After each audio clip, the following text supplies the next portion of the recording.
ከዛ ልጆችን መተው አውጥቶ አስገባትና ዘጓት ማለት ነው።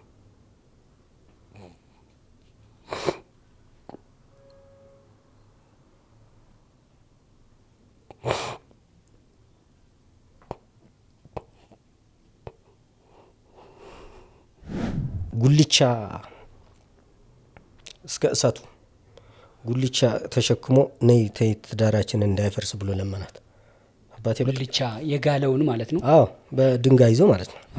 ታክመሽ ማትድንበት በሽታ ካጋጠመሽ በሽታው እስኪፈታ ከበሽታው ጋር ተስማምተሽ መኖር ነው ያለብሽ። ለኔ ግን በሽታ አይደለም ስጦታ ነው የተሰጠኝ። አርግዛ መጨረሻ እኔ የካቲት አካባቢ ሳገኛት የ6 ወር አካባቢ ርጉዝ ናት ማለት ነው። በዛኻ ካውዞም ዳሰለስተው ንውሰድ በዛኻ ሓገዝ ምን ትኮነም ዳሰለስተ ማለት የክልል 3 ማለት ነው እና ድጋፍ እንዲሆናቸው ባክ ከነሱ ሰራተኛ ነው። ሁለተኛ ነገር በቀል የምነሳሳበት እኔና እናንተ ነው የተዋጋ ነው። ለማን ነው የሚበቀለው? በአገር ደረጃም እኮ ታርቀናል። ይሄን አእምሮን ይሄን ማሳመኛና መቀበያ ከየት ነው ያመጡት? ምን ብለው ራስዎን ቁጭ ብለው መከሩ? ኪሳራው ቀጥታ በሚዋጉ ታጣቂዎች ብቻ አይደለም፣ ምንም በማይመለከታቸው ሲቪላኖች፣ እናቶች፣ ህጻናቶች፣ በእምነት ተቋሞች ሰው ነው በቃ አዳምና ሔዋን ነው። አስተማሪያም ይሆናል ምናምን ከሚለው ነው እንጂ ይሁን የባዳ ነገር እየሰራሁባት ራሱ ይመስለኛል እንደዚህ ብዬ ስናገር ራሱ ያራቋት በቃ ምን አይነት ትልቅ ሰው ነው በማርያም። እናመሰግናለን ተጓዦቻችን። ኑ ወደ ቅድስት አርሴማ ሀገር አርሜኒያ እንሂድ ብለን ስንጣራ ሰምታችሁ በያላችሁበት ተጠራርታችሁ አብራችሁን ስለሄዳችሁ በልባችን ያለው ደስታ ብዙ ነው። በእናንተ መመረጥ፣ በእናንተ መታመን፣ ለእናንተ መታዘዝ ያለው የህሊና እርካታና ጥፍጥናው ልዩ ነው። ቅድስት አርሴማ አጽማ ያረፈበትን ገዳም፣ ቅዱስ ጎርጎርዮስ ዘአርሜኒያ ለ15 ዓመታት የተጣለበትን ጉድጓድ፣ ቅዱስ ለንጊኖስ ኢየሱስ ክርስቶስን ጎኑን የወጋበትን ጦር፣ አራራት ተራራን ለምን ግን ቆጥራለሁ ስለማያልቅ ልተወው። ይህን ሁሉ አይታችሁ የነበረንን ጊዜ አጠናቀን ወደየ ዓለማችሁ በሰላም ስለተመለሳችሁ ደስ ብሎናል። ሶስተኛው ዙር የአርሜኒያ ጉዞ ከየካቲት 1 እስከ 7 በሐበሻ አቆጣጠር ስለሆነ እንደ በፊቱ ተጠራርተን እንድንሄድ ስንል እንጋብዛለን። 0116622922 0988 383838 0953444000 ሲምባ ትራቭል እንደ ታዛዥ ልጅ።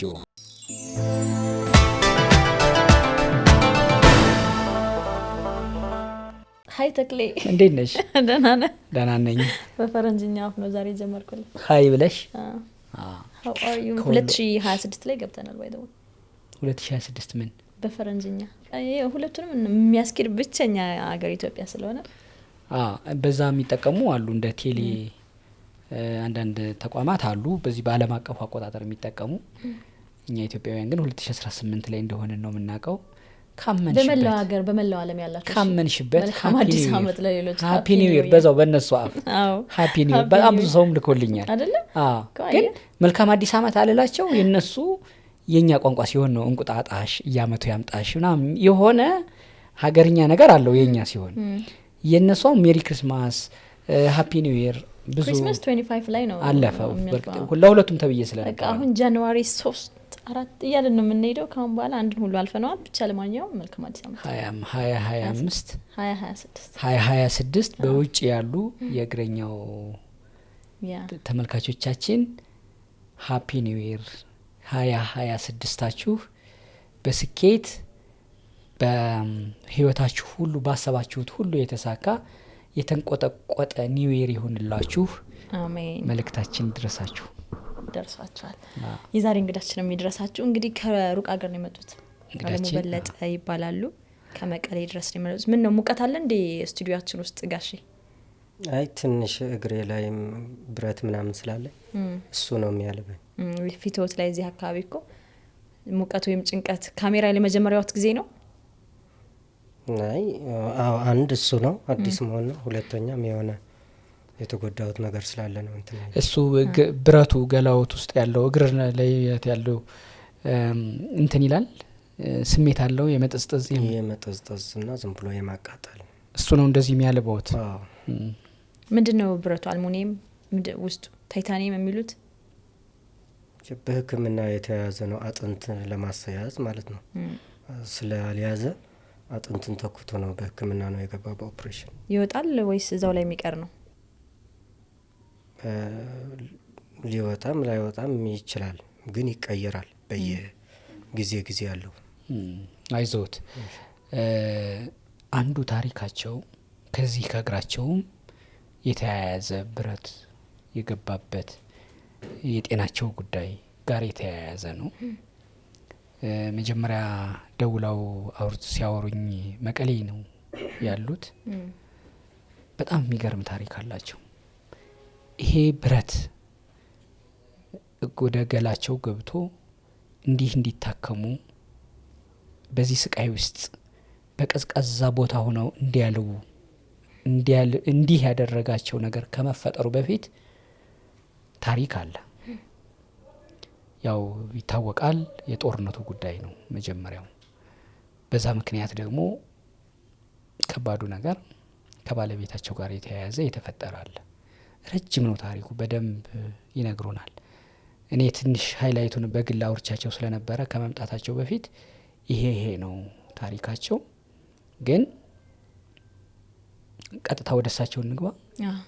እሺ አቶ በለጠ አለሙ ቢተው ስማቸው ራሱ ይዤዋለሁ።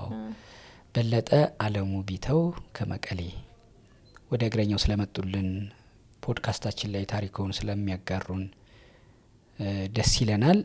ከየትኛው የታሪክ ክፍሎን ጀምር? ግን የእርሶ የሚነገር ታሪክ ከዚህ ይጀምራል የሚሉን የትኛውን ጊዜ ነው አቶ በለጠ? እሺ እኔም እዚህ ድረስ ታሪኬ እንዲገልጽ ስላደማችሁኝና ስለተባበራችሁኝ በጣም ላመሰግናችሁ ፈልጋለሁ ማለት ነው። በመጀመሪያ ያው ስሜ እንደተባለው ነው። ያው እኔ ትግራዋይ ነኝ፣ ግን በአጋጣሚ ሆኖ የተወለድኩት ግን ኦሮሚያ ክልል ነው። በኦሮሚያ ክልል የሄድንበት ያው እኔ ሳልወለድ ነው ቤተሰቦቼ የሄዱት ወደ ኦሮሚያ ክልል ማለት ነው። በ77 እንደሚታወቅ በኢትዮጵያ ድርቅ ነበር እና በሰፈራ መልክ 77 አባቴና እናቴ ለየብቻ ነው የሄዱት። እናቴ 3 ልጆች ይዛ የድሮ ባለቤቷ ሙተውባት ማለት ነው 3 ልጆች ይዛ ልጆች ልታሳድግ ወደ ሰፈራ ሄደች። አባቴ ደግሞ 4 ልጆች ይዞ እሱም ባለቤቱ ሙታበት ልጆቹን ለማትረፍ ወደ ሰፈራ ሄዱ። ከዛ የዛን ጊዜ አባወራ የሆነ ሰው አንድ በሬ ለአንድ ቤተሰብ ነው የሚሰጥ፣ በደርግ ጊዜ ማለት ነው። ለአባቴ አንድ በሬ ተሰጠው፣ ለእናቴም እንደዛ። አሁን እናቴ የሚያርስላት የለም፣ ሁለቱም ትላላቆች ሴቶች ናቸው። ወንድየው ደግሞ አልደረሰም።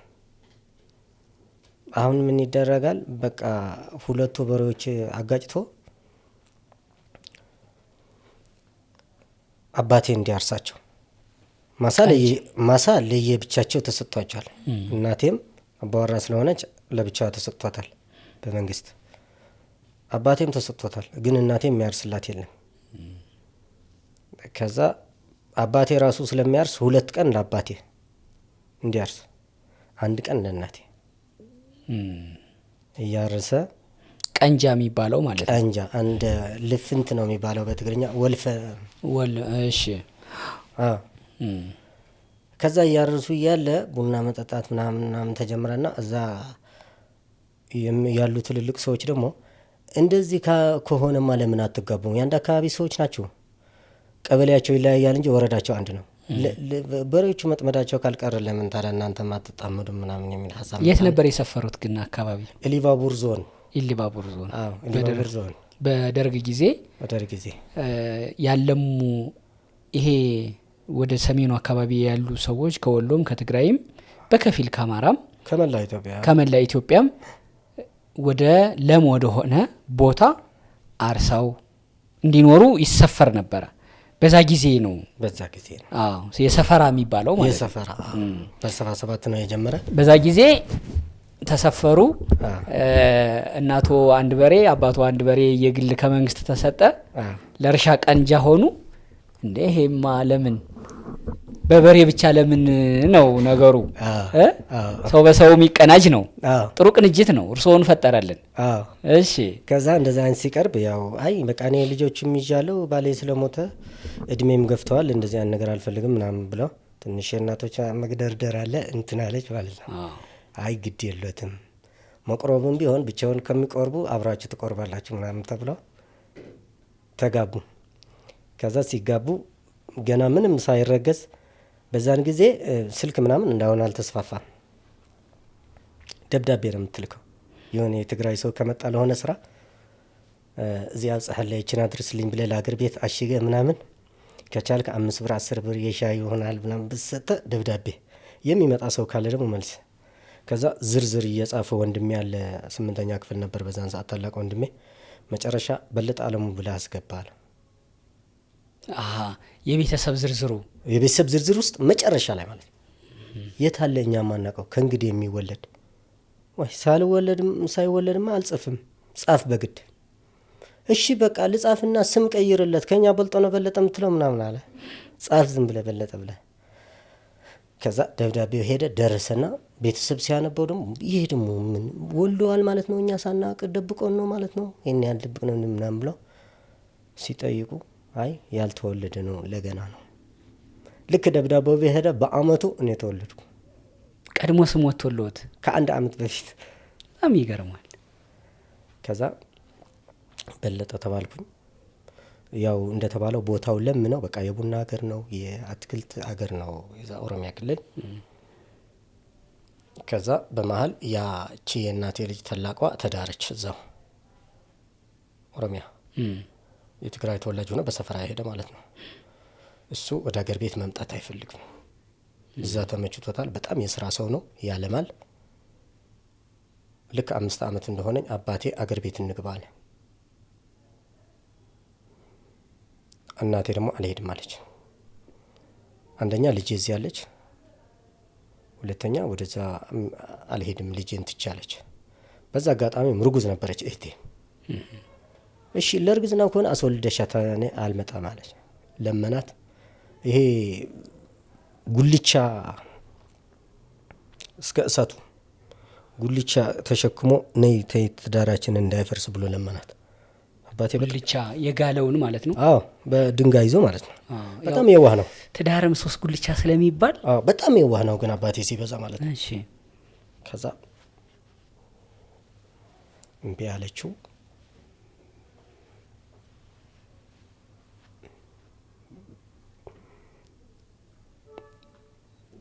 መጣ።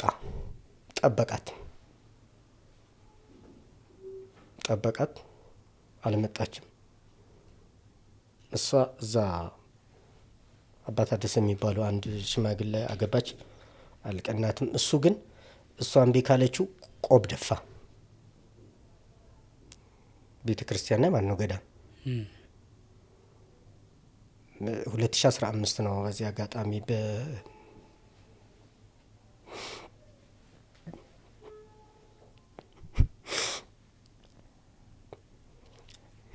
ከዚህ ዓለም የተለየው ገዳም ላይ በቃ ገባ። እኔ ግን የተወሰነ 11 አመት እስኪሞላኝ 11 አመት እስኪሞላኝ እዛ ቆየው። ከዛ ወደ አባቴ መምጣት አለብኝ ብዬ ሸንኮራ አገዳ ከትምህርት በፊት ከትምህርት ትርፍ ሰዓት ሸንኮራ አገዳ እየሸጥኩ 5 ብር እቁብ እየገባው 280 ብር አጠራቀምኩ። ከዛ ጠፍቼ እኔ ወደ አባቴ ሀገር መምጣት አለብኝ ብዬ መጣሁ። ቀራች አሁንም እናቴ እዛ። በመሃል አደግኩኝ። አባቴ አመጣልኝ ሴት አገባው፣ ትዳር አረኩ። እሷ ኦሮሚያ ክልል እየኖረች እኛ አገር ቤት እየኖርን በመሀል እዛ ታመመች። ያው እናት ስለሆነች ወላጅ እናቴ ሄድኩኝ።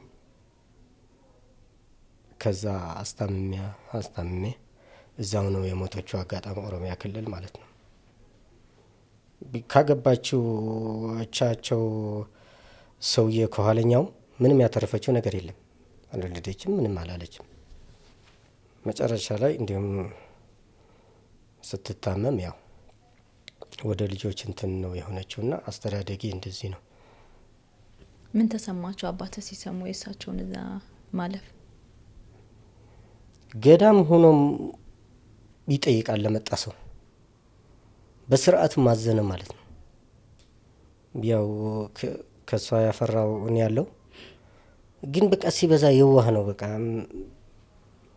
ማለት ጉልቻ ይዞ መለመን እኮ እንትን ነው። ከዛ በኋላም ቤተሰብ ገዳም ውስጥ ማን ሊንከባከብ ነው? ሚስትን አምጣልህ ብሎ ነው። እውነት ለመናገር እኔም እንደዛ አይነት ፈልጌ ነበር። አባቴ ብቻውን እየተጨቆነ ምናምን፣ በተለይ እሷ ከያዘች በኋላ ማለት ነው። እሷ ከያዘች በኋላ በቃ ሚስት እናምጣልህ፣ የእሱ ወንድሞችም ስለነበሩ ማለት ነው። አላረገውም አለ። ስትሞትም ከመሞቷ በፊት መታመሟ ሲሰማም በጣም አዘነ። ሲበዛ በጣም አዘነ፣ ተሰማው እና እንደዚህ ሆነ። እናቶ መጀመሪያ አባቶን ከማግባቶ በፊት እንዲያገቡ ሲጠየቁ ተግረድረው ነበረ።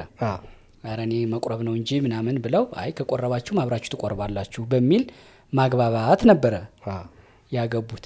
በኋላ አባት የእርስዎ አባት ደግሞ ወደ መቀሌ ወደ ትግራይ ነው፣ መቀሌ ስፔሲፊክ ቦታው አይደለም፣ ወደ ትግራይ እንሂድ ሲሉ እኔ አልሄድም በሚል ቀሩ። እኔ የጠበቅኩት ቢያንስ አሁን መለያየቱ ካለ ይቆርባሉ ነበር። ምክንያቱም በመጀመሪያውም ካልቆረብኩ ሲሉ ነበር። ግን ደግሞ አገቡ። ምን የተለየ ታሪክ ተፈጥሮ ነው እሱ ብዬ ነው። በጣም የሚገርመው እሱ ነው። አሁን አባቴ ቆርባለሁ ምናምን አላለም። ተጣመዱ ሲባል ወዲያው ተጣመደ አይደለም። በተግባር ግን እናንተ እምቢ ስትለው ግን ቆቡ ደፍቶ የቆረበው ግን እሱ ነው። በተቃራኒ ስለ ቁርባን አንስታ የነበረችው ግን ተመልሳ ሌላ ባላገባች ማለት ከእናት የሚቀርብ የለም። እናቴ ናት ለዚህ ምድር ያመጣችኝ። ግን አንዳንድ ጊዜ የሚያናድድህ ነገር አለ ማለት ቢያንስ እንኳን በዛ ልጅ አላት። ልጇ ስላገባች ያቺ እህቴ ያልኩ ለልጇ ብላ ብትቀር እንኳን ሁለተኛ ማግባቱስ ብትተው። እሱም አንድ ጥያቄ ነበር። ሌላ አባቶ ወደ ትግራይ በሰፈራ ለመሬት አለ። እዚህ ትንሽ የዝናቡም የምኑም የመሬቱም ድርቀቱ አለ። ስለዚህ እዚህ ረሱ ብሎ መንግስት በሰፈራ ሲወስዳቸው እሳቸውም ለማረስ እዛ ዘርቶ ለመቃም ነበር የሄዱት። ደግሞ ቀንቷቸውም ወልደው ሳሙ። ዘርቶ መቃም ወልዶ መሳም በኢሊ ባቡር ነበረ። ወደዚህ ልመለስ ሲሉ ምክንያት ነበራቸው ወይስ በቂ ጥሪት ይዘው ነበር? ምንም አልያዘም። ለዛም አንድ ላም የነበረችው ራሱ አልካፈልም ብሎ ነው የተወላት ለእናቴ። አባቴ ዋና ግን ወንድሞቹም ና ሲሉት ነበር። ከወንድሞቹ አንድ የሄደ አልነበረም። ሁሉም አገር ቤት ነበሩ። ከዛ አገርህ አፈር ላይ ምናምን የሚባል አባባል አለ። የቤተሰብ ግፊት ነው። ድንገት ተነስቶ በቃ አና አደ ልቅበር ወደ ሀገሬ ነው የሚቀበር አይነት ነገር ነው። ፈጥኖ ነው የወሰነ። ምንም አልያዘም። በሀብት ቢሆንማ እዛ ነበር ሀብታም የሚሆነው። እሱን ብዬ ቦታው ተመቻችቶለት ነበር። እንደመጣ እኮ ምንም አልሰራም። ገዳም ነው የገቡት። ምነናው ነው የቀደማቸው። በቃ አቶ በለጠ አለሙ ቢተው ህይወት እንዲህ እያለ ወደ ራሱ ህይወት እንምጣ ብዬ ነው። እርስዎ አብረው በ11 ዓመቱ ወደዚህ ተመለሱ። ህይወት በትግራይ ምድር ቀጠለ። በተንቤን ነው። ኦኬ። በተንቤንም በማህልም የእንትንም አለ የወታደር ቤት። እሱ ወደ እሱ እንመጣለን። ወጣትነት እድገቱ፣ ዋናው ታሪክ ወደ ወታደርነት መግባት፣ በመሀል በዚህ ጊዜ ደግሞ ባለቤቶ ሌላ ነገር መሆን ነው። ወደዚህኛው እስከምንመጣ ድረስ ህይወት እስከዚህ ወደ ውትድርና እስከመጠራት እስከ መዝመት ከዛ የሆነውን ነገር እስከ መድረስ የሆነ ጊዜ አለ ወደ ኋላ። እሱን እንዴት እንዳለፉት ምን እየሰሩ እንደነበር እሱን ይንገሩኝ እስኪ። እንደመጣው ትምህርት ቤት ገባው አባቴ ያለበት አካባቢ። አሁን ችግር ሆነ። ለምን? አባቴ ሚስት የለውም፣ ገዳም ውስጥ ነው ያለው። ገዳሙ ላይ አቅራቢያ ያለ ትምህርት ቤት ተመዘገብኩኝ። አንዳንድ ጊዜ ከቤተሰብ እመገባለሁ። ከዛ ከአባቴ ጋር ባይዘወይ እኔም አልቆረብኩም እንጂ 2 ዓመት ገዳም ቆይቻለሁ ከአባቴ ጋር ሁኜ ለመማር። ቂጣ እየጋገርኩ ራሴ ማለት ነው። እሱንም አልቻልኩትም። ከዛ ወንድሜ የሆነ ትንሽ ስራ ተቀጥሮ የነበረ ከወንድሜ ጋር እማራለሁ ብዬ ደግሞ ሄድኩኝ። እዛም አልተመቻቸም፣ ያስጠላ ሄደ። ከዛ በመሀል አባቴ አግባ አለኝ። እኔም ያንተ ልጅ ማየት ፈልጋለሁ ምናምን ብሎ ገና በ19 ዓመት ምናምን አካባቢ ሚስት አመጣልኝ፣ በቤተሰብ ማለት ነው። ዝም ብሎ ያን ያህል ሰርግ ምናምን ሳይሆን ዝም ብሎ በቤተሰብ ቀለል ያለ እንትን ጋብቻ ማለት ነው። ጋብቻው ቀጠለ። በመሀል ጋብቻ ላይ ያለው ደግሞ መከላከያ እንትን አወጣ፣ ምልክታ ማስታወቂያ የምልመላ የሀገር መከላከያ ሚኒስቴር። ያው እሺ 98 አካባቢ ማለት ነው። 12 የጨረሳችሁ አየር አብራሪ ምናምን ይላል ጽሁፉ። እሺ ስራ እድል አገኘው ምናምን ብለን ተመዘገብን። ድሬዳዋ አካባቢ ሁርሶ ደረሰኝ። ሁርሶ ሄድኩኝ። ሁርሶ 6 ወር የውትድርና ማሰልጠኛ ትሰለጥናላችሁ፣ ከዛ በኋላ ነው ወደ ሙያ የምትመለመሉ ተባለ። ሰልጥነን ስንመረቅ ማዕከላዊ እዝ ደረሰኝ። አየር አብራሪ የሚባል ሳይሆን ንጹህ አየርም የለውም፣ ባድሜ። ማዕከላዊ እዚህ ማዘዣ ዋናው ሽሬ ሆኖ ማለት ነው። ከዛ እዛ ተቀጠርኩኝ፣ ጀመርኩኝ። በደሞዝ እየላኩኝ ቤተሰቤን ማስተዳደር ጀመርኩ ማለት ነው። እንደዛ ያልኩ እያለ አሁን 2009 አካባቢ እናቴ ትታመማለች። ኦሮሚያ ክልል ማለት ነው። ከስራም ተፈናቂ ያለው በእናቴ ምክንያት ምናምን ያልኩት ማለት ነው። በእርግጥ ለእናት ይሄ በዝቶ አይደለም። ያ ወታደር ነዎት ማለት ነው? ወታደር ነዎት? መከላከያ ነዎት? አዎ። ከዚህ በፊት ስንት ዓመት አገለገሉ በመከላከያ? ከ98 እስከ 2009። በጣም ብዙ እኮ ነው። 10 ምናምን ዓመት 11 12። ማዕረግ ምን ማዕረግ ደርሰው ነበር? 50 አለቃ። 50 አለቃ እንዴ! ትልቅ ማዕረግ እኮ ነው። አዎ። ስለዚህ እኛ ማጠራራችንን እናስተካክል። 50 አለቃ በለጠ ብለን ነው የምንጠራው። እሺ። አዎ። አረ ብዙም ክብር ነበረው። በመሀል ግን እናቴ ስትታመም ፍቃድ 1 ወር ወሰድኩኝ። በሽታዋ ስለተራዘመ 1 ዓመት ቆየሁ። ውትድርና ደግሞ የራሱ ህግ አለው። 3 ወር ከወታደር ቤት ያለ ፍቃድ ከቆየ ከፔሮል ይነቀላል። 1 ዓመት ቆየው። ያ ሁላ የለፋሁበት ክብር ሳላገኝ ከዛ እናቴ ሞተች። እናቴን ቀብሬ የ40 ምናምን ሲባል ዓመት ምናምን ሆነ። 2010 እንደገና ወደ ሀገር ቤት ተመለስኩ። ይህን እያረኩት ያለው ኦሮሚያ ክልል ነው፣ እናቴ ያለችበት ቦታ ማለት ነው። ቀብራቸውም እዛው ነው? አዎ። እሺ። እዛ ለዳ የሚካኤል ቤተ ክርስቲያን። ከዛ 2011 ወደ እንትን ገባሁ፣ ወደ ትግራይ TDF በስራ አማራጭ ማለት ነው። 1 ዓመት ቆየሁ ከጦርነቱ በፊት። ስለዚህ በዛ ምክንያት ነው ያ ወረቀቴንም ሳልይዝ የክብር ወረቀትም ሳልይዝ የለፋሁበትን እንደዚህ ተጉላልቼ የቀረው ማለት ነው። ከዛ 1 ዓመት በዛ እየሰራው ሲቆይ 24 በተፈጠረው በትግራዩ ጦርነት የመጀመሪያው ወር አካባቢ በከባድ ተመታው። እስካሁን ያው ሕክምናም በሀገር ውስጥ ሁሉ እየተደረገልኝ ነበር። የት ነበሩ? እስኪ መጀመሪያ ወደ እሱ በደንብ እንመጣለን። በመሀል የት አካባቢ ነው የነበሩት? መመታቶ በምን ነው? እሱን ይንገሩኝ። እኔ የነበርኩት በዚህ በደቡብ ግንባር የሚባል ነው። በር ተክላ የሚባል ቦታ አለ፣ ልዩ ቦታ። እዛ ነው የተመታሁት። የተጀመረው ጥቅምት 24 ነው፣ ሰሜን እዝ ላይ ማለት ነው። ከዛ በየቦታው ጦርነቱ ቀጥሏል። በየግንባሩ። እኔ ግን እንደ እድል ሆኖ በዚህ በደቡብ ነው መጀመሪያ 13 ላይ የተመታሁት። ደቡብ ማለት የት ነው? ወደዚህ ወደ ራያ አካባቢ። ወደ ራያ። ደቡብ የሚባለው ራያ አካባቢ ነው። ሰሜን የሚባለው ደግሞ ወደ ሽሬ ምናምን የያዘ ነውና ደቡብ ትግራይ የሚባለው ራያ አካባቢ ነው። እዛ አካባቢ ነበሩ። እሺ። በምንድን ነው የተመቱት? በሞርተር ከባድ ነው የተመታሁት። ራሴና ይሄ ትከሻ ያለ ይሄ ነው የሚቀየር የተባለ አሁን ሪፈር የተባለ ወደ ህንድ ማለት ነው። እግሬም ብረት ነው። ከዛ እኔ 13 ከተመታ በኋላ 20 የፌዴራል መንግስት ተቆጣጠረው፣ መቀሌ ማለት ነው። እዛ ገብታ አትታከም፣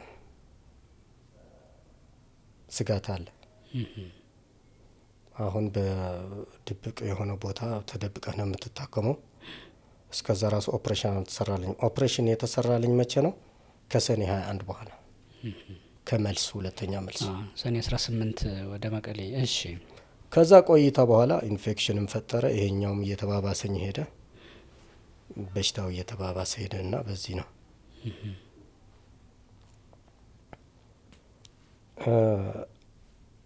እንደዛ እያለ በመሀል ግን ቅድሚያ ስለተመታው ወደ ቤተሰብ መሄድ አልችልም።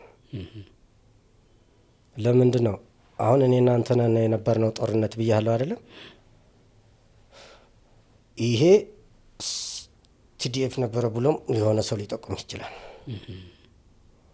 አንድ እሱ፣ ሁለተኛ ጉዳት የማያንቀሳቅሰኝም ስልክ ምናምን የሚባልም አልነበረም። ቤተሰቦቼና ልጆቼ ይኑሮ አይኑሮ አላቅም።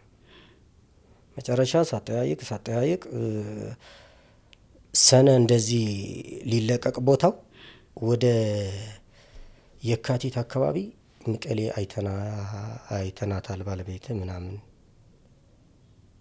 ይለኛል ሰዎች። እርግጠኛ ናችሁ? አይተናታል። ሲፈልግ አላገኘዋትም። እሷም መኖሬም አለመኖሬም አታቅም። አንደኛ ቢያገኛትም የሆነ ነገር ይፈጠራል ብላ አስባለች። ለካ እኔ በረሃ ያለው ይሄ የተጋይ ቤት ነው ተብሎ ተጠቁሟል።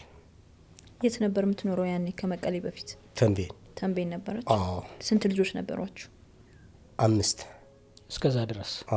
እሺ። ከዛ ሲጠቆም ሄዱ። 3 ሰዎች ናቸው፣ ዩኒፎርም ለብሰዋል። አውዚ ዲዳ በለጠ አሉ። የበለጠ ቤት የት ነው አሉ። እዚህ ነው አሉ። ገቡ። ከዛ የታጠቁ ናቸው፣ ዩኒፎርም ለብሰዋል።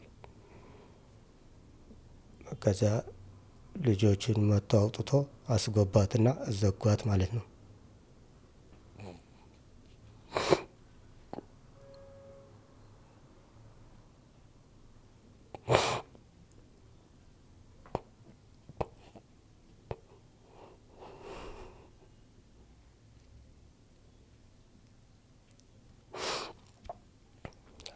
ጥቃት ፈጸሙባት። ጾታዊ ጥቃት ማለት ነው። ጾታዊ ጥቃት ሲፈጸምባት ከዛ በኋላ ነው የመጣችው እሷ ወደ መቀሌ። ከዛ አካባቢ ስትመጣ ያው የዛን ጊዜ አርግዛ መጨረሻ እኔ የካቲት አካባቢ ሳገኛት የ6 ወር አካባቢ ርጉዝ ናት ማለት ነው። ጥቃቱን የፈጸሙባት እነማን ናቸው? እኔ የለውም ያው በነገረችኝ ማለት ነው። ዩኒፎርም የለበሱ ናቸው። የጠየቋት ግን በትግርኛ ነው። እሺ። ሁሉም የተቀላቀለ ነው። እሷ ደግሞ ስለ ሚሊተሪው ትምህርትም ምንም የምታውቀው ነገር የለም። መጨረሻ ታገኛት የ6 ወር እርጉዝ ናት። እሷም ያሰበችው በህይወቴ ምን ያደርስብኛል የሚለው ነው ለኔ የምትፈራው ማለት ነው። ማርግዛ በማሰለ ሲያገኙት ከዛ ተገናኘ። የዛን ጊዜ በቃ ራሴን አላቅም፣ ደነገጥኩኝ። በጣም የሆነ ነገር ተሰማኝ። ከዛ በኋላ እሷ ደግሞ ከኔ የባሰ ተጨነቀች። ምን ተሰማዎት እርሶ? በጣም ከፍተኛ ሐዘን፣ ዝም ብሎ ራስን የማትቆጣጠርበት፣ በአንድ በኩል ደግሞ የሆነ ማለት የማይገባ አይነት ስሜት። እሺ ከዛ ሕክምና ሄድን። ዋን ስቶፕ ሴንተር የሚባል አለ። እዛ ቼክ ስናረግ አይ ሰውነቷ አምርቀዋል። እንደገና ማስወረዱ ለህይወቷ አደጋም ሊሆንብህ ይችላል። ባለቤት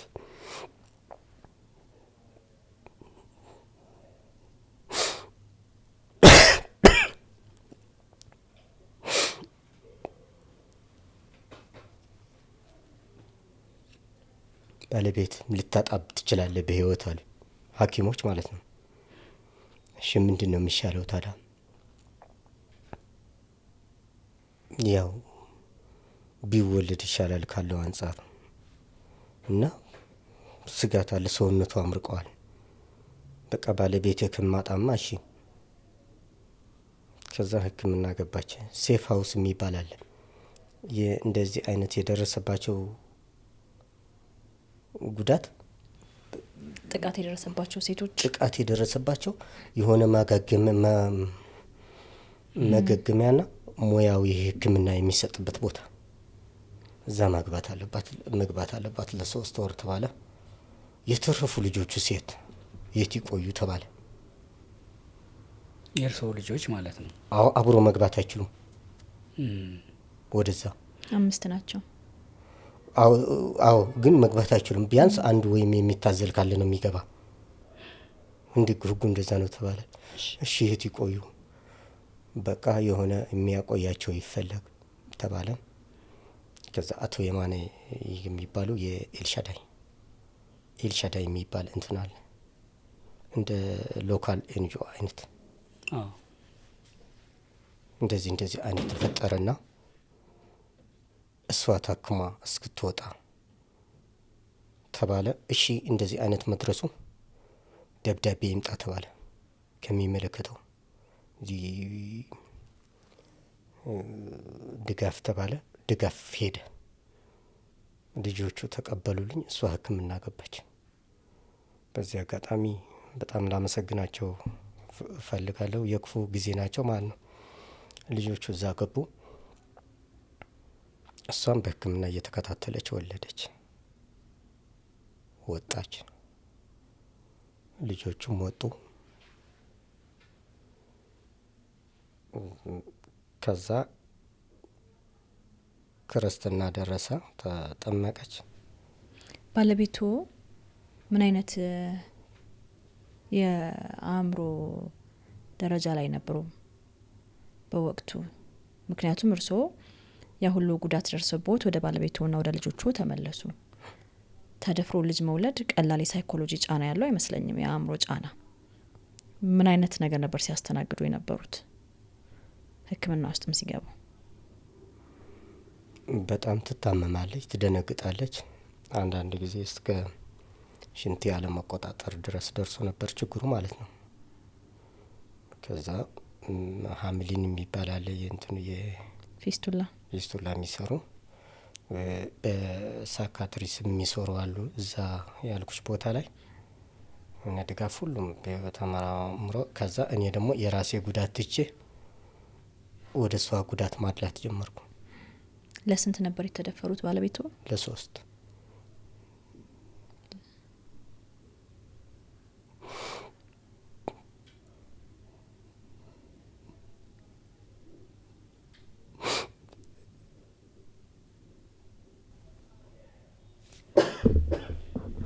አይዞ ውሃ ጠጡ እስኪ።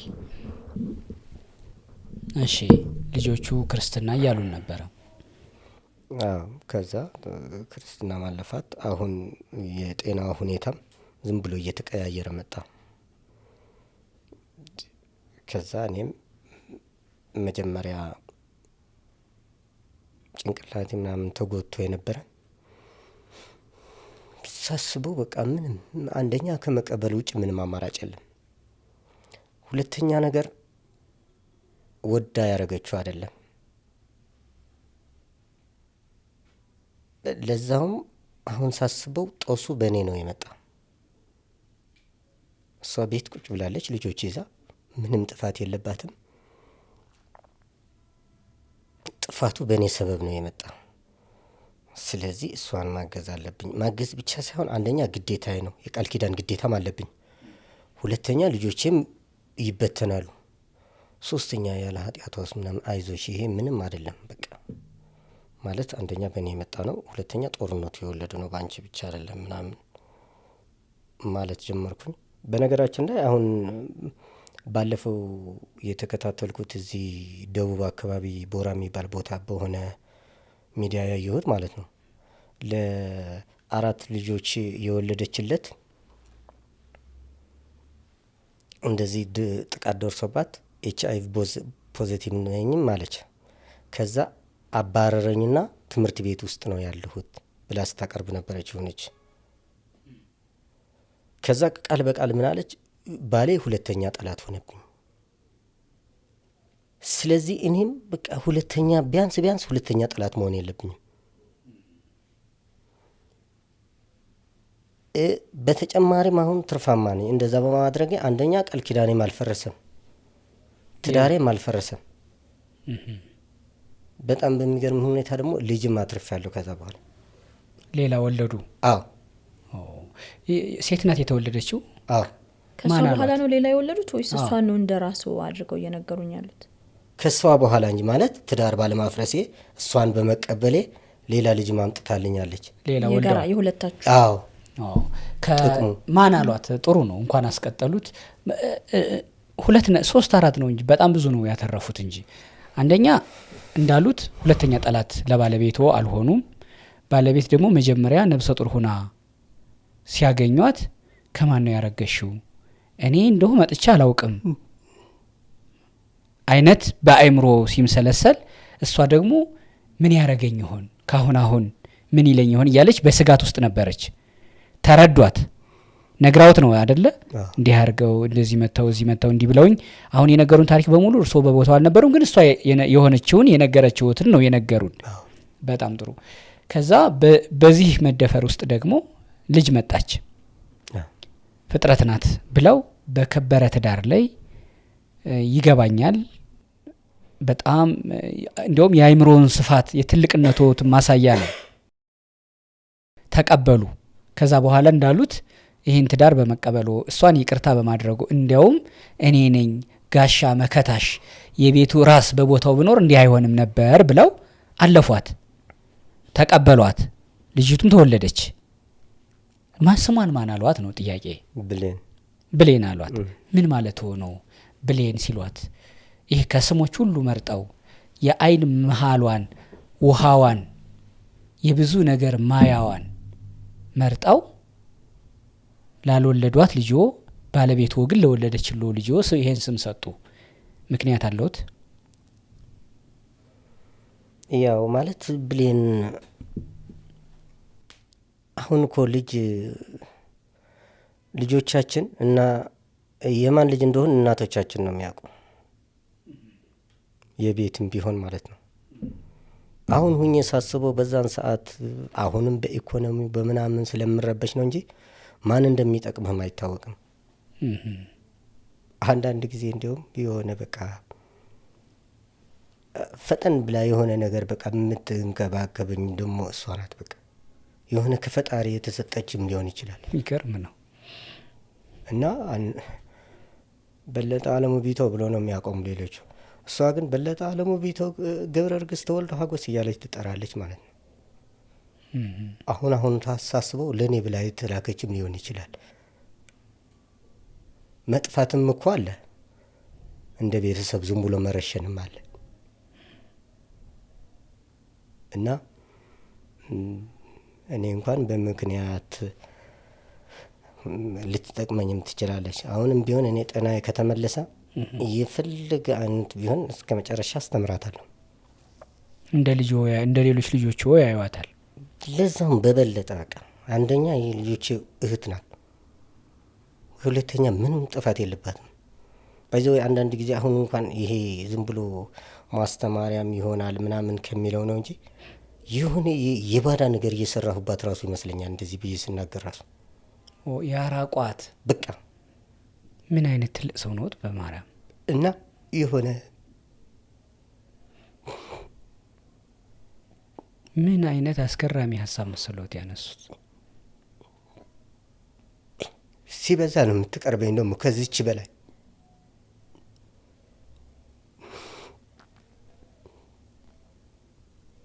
ይገርም ነገር ነው።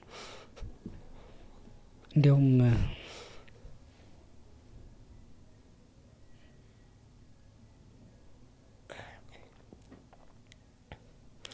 እና የሆነ ነገር ጠይቃኝ ራሱ ሳጣ የሆነ ነገር ነው የሚሰማኝ። ለዚቻ ለትንሿ ምንም ብዙም ግድ የለኝም እና አንዳንድ ጊዜ ልጆች እኛ እናሳድጋቸዋለን ነው የምንለው፣ ግን እነሱ ነው የሚያሳድጉን። ልጅ ያለው ሰው አስተዋይ ይሆናል፣ ለምንም ነገር አይደፋፈርም፣ ያስባል፣ ከሁሉም ነገር ቁጥብ ይሆናል። ስለዚህ በተዘዋዋሪ ልጆችም እያሳደጉን እንደሆነ ከፈጣሪ የተሰጡ ጸጋ ብቻ ናቸው ምናምን ሳይሆን ለእኛ ለህይወታችን የሚከላከሉብን ነው። እኔ ባልወልድ ለምንም ነገር አልፈራም። ስለዚህ ለጤናህ ይቆጥቡሃል፣ የሆነ ነገር ውስጥ እንዳትገባ፣ ለእምነትህ ይቆጥቡሃል እና ከእንግዲህ ቢሆን ለእሷ ቀዳሚ አድርጌን መስራት ነው የምፈልገው። በጣም ይገርማል። ስንት አመቷ ነው ብሌን? 4 በጣም ይገርማል። አባቷ እንደሆኑ እንዳልሆኑ የምታውቀው ነገር አላት እስካሁን ድረስ? አታውቅም። እንደዚህ መናገር የራሱ እየተሰማኝ ነው። እስከ ከአያቴ በላይ ያሉ 3-4 ሰው ነው የምትጠራ። ቢቶ ገብረርግስ ተወልዶ ሀጎስ እያለች ማለት ነው። ልጅም ናት ባይዘወይ። እኔ እዚህ አሁን እሷን ባዳ ለማድረግ ሳይሆን እንደዚህ አይነት እናቶች ያለ ኃጢአታቸው ከትዳራቸው እየፈረሱ እንደሆነ ለመከላከል ግንዛቤ ለመፍጠር አራያ ለመሆን። እሺ፣ ሁለተኛ ትዳር ሲመች ብቻ የምታደርገው የሆነ ነገር ሲገጥም መጋፈጥ። ልክ እንደ አባቴ የነገርኩሽ አይነት አባቴ እምቢ ስትለው ቆብ ደፋ አይደለ? እንደዚህ አይነት የጋለ ጉልቻ ተሸክሞ ብዙ እናቶችም አሉ። በቃ አንቺ የሆነ በቃ እንደዚህ ከሆንሽ ብሎ በፊት ከገጠማቸው ችግር ሁለተኛ ጠላት የሚሆንባቸው በተለይ በፓርትነር በትዳር አጋር በቤተሰብ የኔ በምትለው ሰው ጉዳት ሲደርስብና በጠላት ነው። ተዋግተንበታል፣ ሊወጋን ነው የሚመጣ። እንደዚህ አይነት ቀል የለም። አንተ ብረት ይዘህ ከሄድክ ፈንዲሻ ይዞ ሊጠብቅ አይደለም የምጠብቀው። ግን ይሄ ነገር ከገጠሙ በኋላ የሚሰጣቸው እንትን አስባችሁታል? የሆነ እንደዚህ አይነት ጥቃት የደረሰበት ሂድ በቃ አንተ አልፈልግም ብለህ ሌላ ህይወት ስትመሰርት የሚደርሰው። ስለዚህ አሁን በቀደም የነገርኳቸው የራያ ታሪክም ፖዚቲቭና እሱ ሲያባረራት 4 ልጆች ይዛ በረንዳ ስትወጣ ስንት ነው ያልተነገረ በየቤቱ ይኖራል እንጂ ልጇ ስለከበደችኝ ምናምን አይደለም። በጨራሽ አትከብደኝም። በጣም የሚገርም ነው። እንመለሳለን ወደዚህኛው። ያው ጦርነትም አይደል የነበረው ይሄን ሁሉ ያመጣው ጦርነት ደግሞ ከአንድ በኩልም ከግራም ከቀኝም ነበረ። ቅድም አሁን ግን ሲሉት ነበር ጦርነት ተይዞ ፈንዲሻይ መሳሪያ ተይዞ ፈንዲሻ ይዞ አይጠብቅም፣ በሁለቱም በኩል ውጊያ ነበረ ሲሉኝ ነበር አይደለ? ስለዚህ እዛ ትግራይ ውስጥ የተደፈረች ባለቤት አለችሁት። ይሄ ምስክር ነው አይደለ? እርስዎ ሲዋጉ በነበረው የእርስዎ አባልም ሊሆን ይችላል ምናምን ሌላ አካባቢ ሲደፍሩ ያዩት አለ ወይ ነው ለኔ እንደ ምስክር። እኔ ያየሁት የለም፣ ግን ጦርነት ላይ ሲደረግ ምን መሰለ ጦርነት ለአገሩ ለማስከበር እንደሚዋጋ ሁሉ ማለት ነው ለዝርፊያ ብሎ የሚከተልህም እንዳለ መዘንጋት የለብህም። ስለዚህ ጦርነት ነው የተፈጠረው። እኔና እኔና ቁም ነገር ድንበር ስናደርግ የሆነ ሰው ደግሞ ከኋላ ለዝርፊያ ተቋቋማለ። ከትግራይ ነው ከእንትን ነው ልልህ አይደለም። ከማንኛውም እንትን ጎረቤትም ሊዘርፍ ይችላል። ጎረቤትም ሊደፍር ይችላል፣ ሊዘርፍ ይችላል እቃ። ለምን መሰለ? አሁን ጦርነት ሲፈጠር ቤቶች ሁሉ ሰዎች ለቆ ሲወጡ እቃ ይጠፋል። ያ የሚዋጋው አይደለም የሚወስደው ይህ አቅራቢያ። ስለዚህ ዝርፊያም አለ። ሰው ጦርነት አውዳሚ ሲባል በብዙ ነገሩ ነው። የሰው ኃይል ያወድምብሃል፣ የንብረት ያወድምብሃል። በምንድን ነው የሚደው? ከባድ ሊደበድበው ይችላል፣ ሊዘረፍ ይችላል። አሁን ይሄ ስቱዲዮ ልትሰራው በጣም ከባድ ነው። ከባድ ሲያርፍበት ግን የደቂቃ ወይ የሰከንድ ነው። ስለዚህ እኔ ይሄ እየተደፈረ ገጥሞኛል። እኔ በነበርኩበት ግንባር አላየውም እንዳለ ግን በየትም አሁን ባለበት ጦርነትም ዘረፍ አለ። ለምን ከስር ስር ውጊያው ይሄ ምሽጉ ሲሰበር ከስር ስር ሌቦች አሉ። እንደዛ ስለሆነ ነው እንጂ እዚህ ቦታ ላይ እንደዚህ አይነት ተደፍሮ የገጠመኝ ስለሌለ ነው። እኔ አንድ ጥያቄ ልጠይቅ። እንደው 50 አለቃ ከይቅርታ ጋር ማለት ነው የመከላከያ አባል ነበሩ፣ እስከ 50 አለቃ ድረስ ሄደዋል።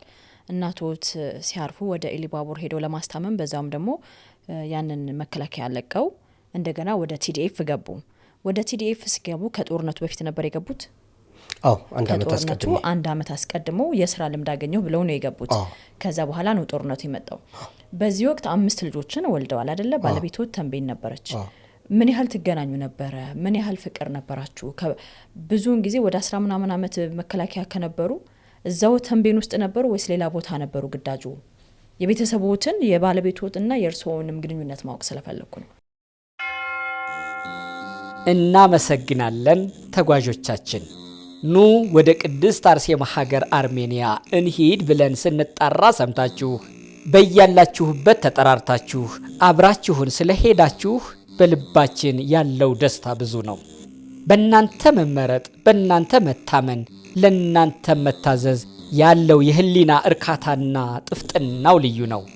ቅድስት አርሴማ አጽሟ ያረፈበትን ገዳም፣ ቅዱስ ጎርጎርዮስ ዘአርሜኒያ ለ15 ዓመታት የተጣለበትን ጉድጓድ፣ ቅዱስ ለንጊኖስ ኢየሱስ ክርስቶስን ጎኑን የወጋበትን ጦር፣ አራራት ተራራን ለምን ግን ቆጥራለሁ ስለማያልቅ ልተወው። ይህን ሁሉ አይታችሁ የነበረንን ጊዜ አጠናቀን ወደየ ዓለማችሁ በሰላም ስለተመለሳችሁ ደስ ብሎናል። ሶስተኛው ዙር የአርሜኒያ ጉዞ ከየካቲት 1 እስከ 7 በሐበሻ አቆጣጠር ስለሆነ እንደ በፊቱ ተጠራርተን እንድንሄድ ስንል እንጋብዛለን። 0116622922 0988 383838 0953444000 ሲምባ ትራቭል እንደ ታዛዥ ልጆ።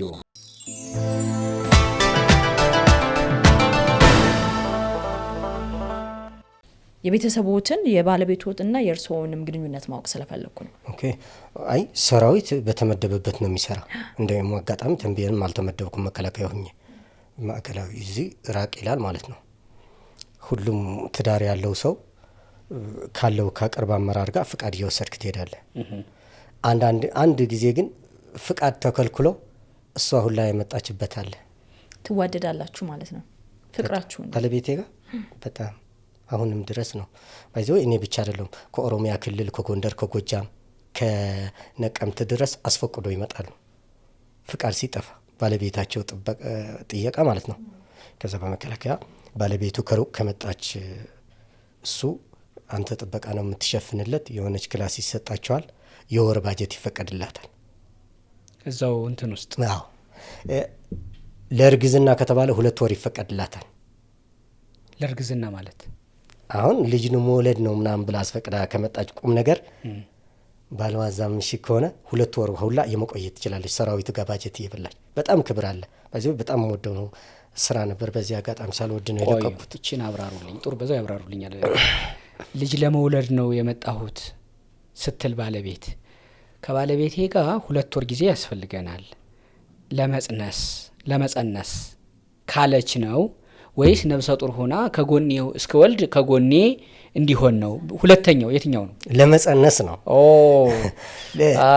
ገብቶኛል። ግዳጅ ላይ ስለሚሆን ባለቤቱ ግዳጅ ስለሚሆን ታሳቢ ይደረጋል። እሺ አሁን መከላከያ ባይዘወይ እንደዚህ ምናምን ዝም ብሎ በጣም የሚረዳ መስሪያ ቤት ነው። በጣም በፍቅር መወደው ነው። መልቀቅም አልፈለኩም ነበር። በዚህ አጋጣሚ የፍቃድ ምንትን ገደብ አለ። አሁን እኛ ማዕከላዊ እዚህ ማዘዣችን እዚህ ሽሬ አይደለ ለክልሉ ለሚሄድ 30 ቀን ነው የሚሰጠኝ አመታዊ ፍቃድ።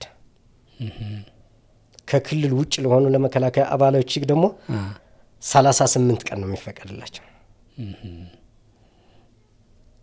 ለምሳሌ ቢሮ ትግራይ ከሆነ መሰረቱ ያለው ኦሮሚያ ከሆነ ከኦሮሚያ ወደ ኦሮሚያ ከሆነ ከትግራይ ወደ ትግራይ ከሆነ ማለት ሆኖ በጣም ይገርማል። አዎ እስከ እንደዚህ አይነት ነው ያለው እንትን። ከዛ እሱ ጥበቃ ግዳጅ እንዳይወጣ በተቻለ መጠን ሌላው አባል ነው የሚሸፍንለት።